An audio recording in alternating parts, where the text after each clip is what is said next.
Hello, welcome to Dio Relation Tales. Please subscribe my channel. I have always been used to having the best since I was a little girl. I longed to allow myself to have the life of luxury and comfort that I deserved, so when I met Paul the First, knew I had to catch him at any cost. However, I never thought I would regret that decision the moment I saw someone else, more specifically someone who came to my family to show us what it really meant to have money. I will tell you my story. My name is Tara. I am 26 years old and I have been married for 3 years to Paul, the head of a medium-sized company that had been in constant financial expansion in recent months. Although his parents were not the richest, thanks to them and their company, we had more comforts than ordinary people that had allowed us to know the pleasures of life that I had been denied by growing up in a family of low social status. I had cut off all relations with them from the moment I got married, especially with my sister Sarah, with whom I competed for everything. If she managed to buy a shirt, I would respond with one of higher quality. If I got the best grades in school, she would stand out with a prize or recognition. People thought we did it for fun, but there was a great enmity between us that could only stop when I moved in with my husband that day. After showing off the big ring I had received from my then fiancé, I told her, "Learn from me, sister. You must find a rich man to get you out of this place." She stared at me, her eyes alight with suppressed rage. It was like watching a volcano erupt after being provoked, and I was having the time of my life. I had finally won over Sarah, and I would have the life she always wanted to live. But then something suddenly changed in that look. It was as if the lava that was burning inside had frozen, causing her to smile, a smile of hypocrisy that did not reach her eyes.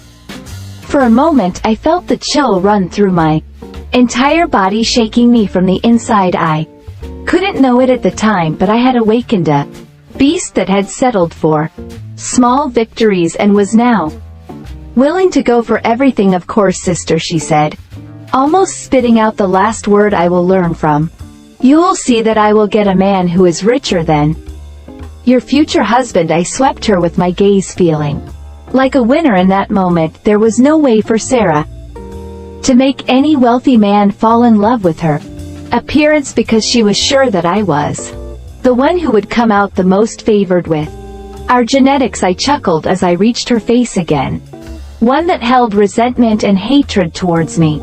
"Good luck with that." I would like to say that was the end of our story, that the ties between my family and I remained that way throughout my life, and that every time I saw them, it was to see how my parents were doing and show off to my sister the luxuries I had. But there's a reason I'm telling this story. It was on a March morning, 3 years after that conversation, that a card arrived in my mailbox. It was so fine and elegant that it seemed to come from one of the rich families, and I was excited, thinking that we were finally being accepted by the upper elite of the city. However, when I read the sender's name, I laughed out loud. It was a card from Sarah, my sister, inviting me to the wedding with a man named Anthony. I didn't know why, but the fact that she had used expensive materials to make her invitation made me laugh. I knew that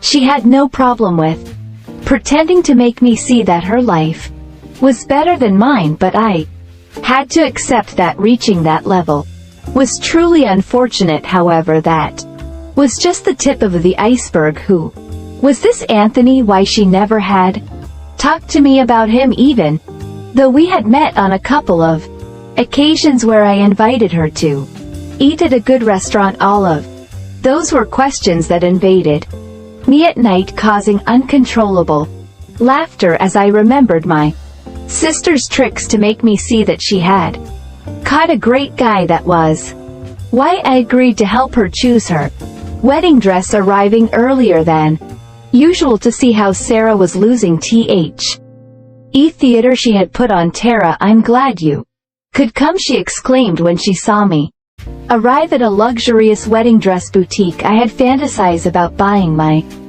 dress there, but my in-laws' money wasn't enough to pay even half of any of the models. She knew it because I had mentioned it on several occasions at the dinners where Paul's family and ours had socialized. How could she think she would have enough money in this life to afford something like that? And that's when my heart started pumping fast in my chest. Don't think that my husband and I will pay for this dress, I told her when I saw her try on the first suit, just to make sure. She laughed. Her laugh was boisterous, almost as if she were mocking me. I started to feel uncomfortable. My mother-in-law will pay for this, she said. Do you make your mother-in-law buy expensive things? Isn't it better if I help you buy a house? We already have a house. Our parents' house doesn't count. I will never return there, she said. Then, with a SMU smile, she told me, I'll take you to see my new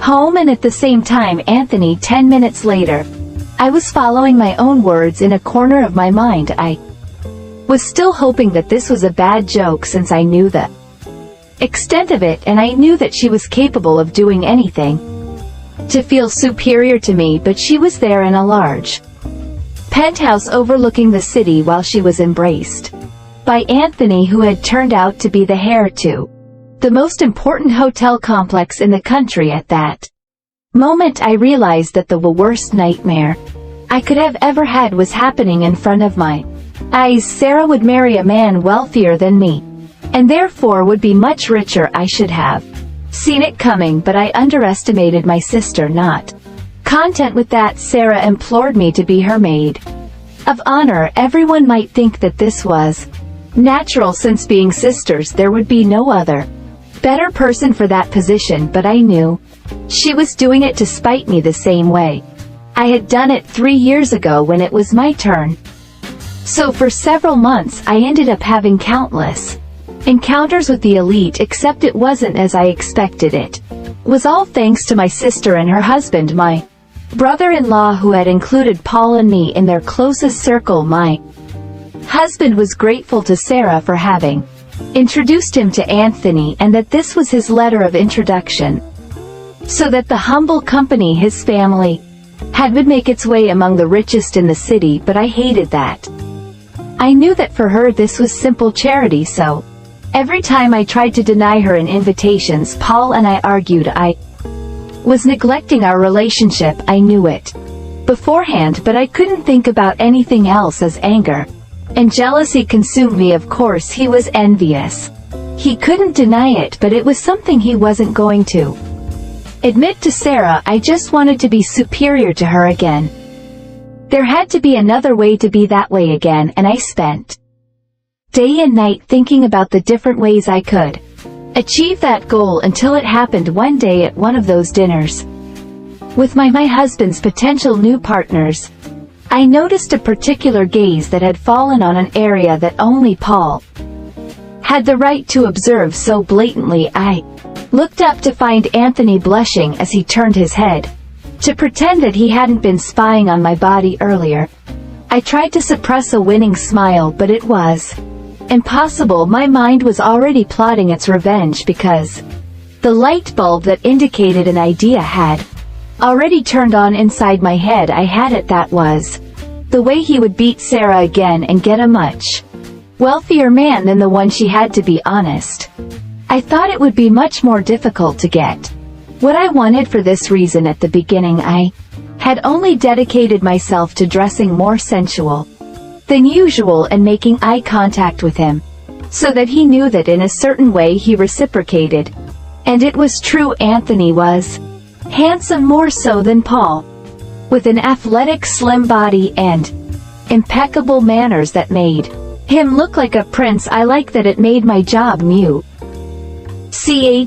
Years since I felt attracted to him. Not only would it be to get revenge on Sarah and make her life more complicated, but to give myself pleasure. The first weeks after putting my plan into action had indicated to me that Anthony was a man with all of the law, but even the calmest and most faithful of men could fall under my charms. I could doubt anything else except myself, how I looked and what I could achieve by batting my eyelashes, smiling sweetly and revealing some skin to leave me wanting to more. That's why when Sarah asked us to stay at her penthouse that night, I gladly accepted. She looked at me suspiciously as if she could read my mind and realize I was up to something. It wasn't like me to want to be in the same place as her, so it was natural for me to be suspicious, but that wouldn't ruin my plan. It was at night, after my husband fell into bed exhausted, that I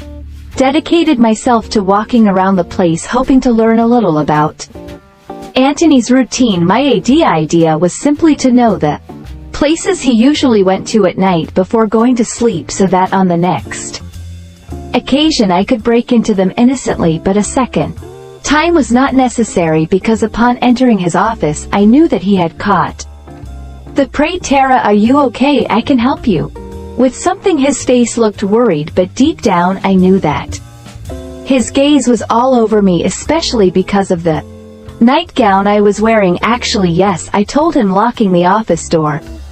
He noticed, and I could tell by the way his Adam's apple went up and down frequently. I was nervous but expectant. "Tell me." His voice sounded a little shaky but hoarse. "There is something that is hurting me, and my husband is asleep. Could you help me alleviate it?" I walked at a slow pace, a little more than normal, until I placed my body on the furniture next to the table where he was. Anana cleared his throat, releasing the tie he was still wearing. "Of course. Tara, tell me, where does it hurt?"